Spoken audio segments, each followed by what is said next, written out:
अतिथिज्यूहरूले final खेलको लागि बधाई दिँदै हुनुहुन्छ। हाम्रो एनएफए अध्यक्ष हुनुहुन्छ उहाँ चाहिँ, उहाँ हुनुहुन्छ उपाध्यक्ष र हाम्रो डोना थापा हुनुहुन्छ हाम्रो नेपालदेखि र हाम्रो अङ्कित भाइ एनपेनाङ एफसीका म्यानेजरज्यू, साथै आरटिएफसीका म्यानेजरज्यू राजु तामाङ नि हुनुहुन्छ।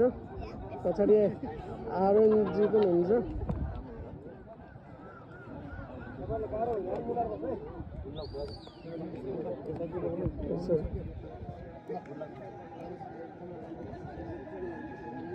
र यसै गरी मोकाले एफसीको प्लेयरहरूलाई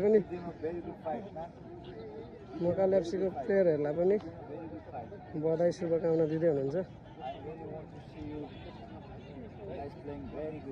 ओहो विमल सिया नमस्ते।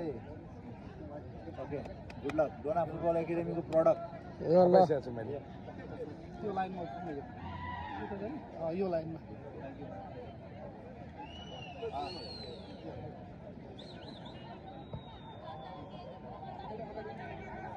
अलि यता थोरै यो